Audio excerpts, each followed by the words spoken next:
Nous sommes le long de la côte de l'ouest de l'Écosse. Nous partons sur une ferme piscicole où l'on produit environ 1000 tonnes de saumon chaque année en compagnie de ces biologistes marins.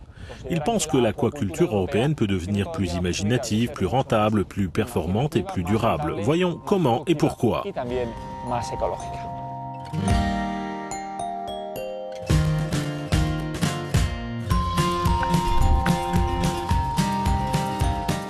En plus des saumons, l'entreprise qui gère cette ferme piscicole prévoit de récolter ici environ 150 000 pétoncles et 60 tonnes de moules sur l'année. Et ce grâce à une technologie en cours de test baptisée aquaculture multitrophique intégrée. D'autres espèces sont élevées près des cages à saumon, en partie grâce aux nutriments qu'ils n'ont pas absorbés, ce qui présente plusieurs avantages d'après les experts. Pour l'élevage de saumon, on espère de cette manière pouvoir réduire la quantité de phytoplancton et nous attaquer aux parasites comme les poux de mer. Mais on espère aussi que cette technologie nous aidera à limiter notre empreinte carbone tout en tirant profit de la culture d'autres espèces que nous pourrons vendre pour l'alimentation. Cette technologie est au cœur d'un vaste projet de recherche européen appelé iDream, mené sur 7 sites en Europe. Objectif, identifier les conditions idéales et les obstacles à surmonter pour produire différents types de fruits de mer à proximité des fermes piscicoles traditionnelles.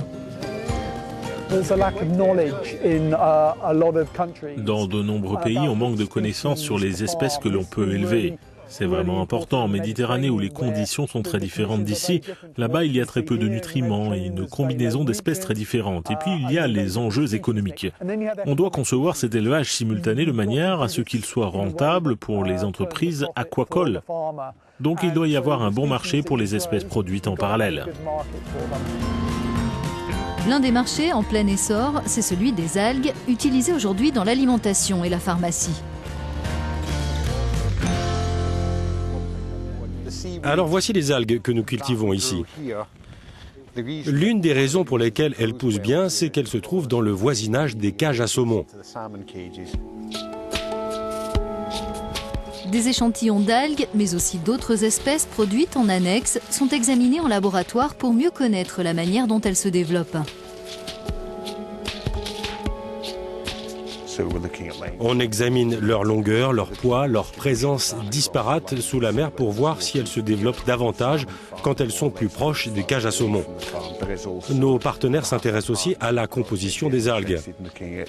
Donc ils étudient ce que les algues absorbent et prélèvent quand elles se développent sur le site. Par exemple, leur niveau de nutriments, si elles prélèvent des choses comme l'ensemble des métaux lourds. On analyse aussi les composés chimiques naturels pour savoir s'ils sont modifiés du fait de la proximité des élevages de saumon. Les scientifiques veulent déterminer avec la plus grande précision quelles sont les meilleures pratiques offertes par cette technologie et quel en est l'impact réel sur l'environnement et la santé des espèces. Par la suite, on pourra s'intéresser aux retombées économiques. L'industrie aquacole européenne a un réel besoin de développement parce qu'elle est en train de stagner alors que le marché mondial de fruits de mer augmente. Cette approche peut faire partie des outils qui permettent de développer l'industrie en la faisant sortir de la production unique de poissons, en créant des emplois, des opportunités et de nouveaux produits.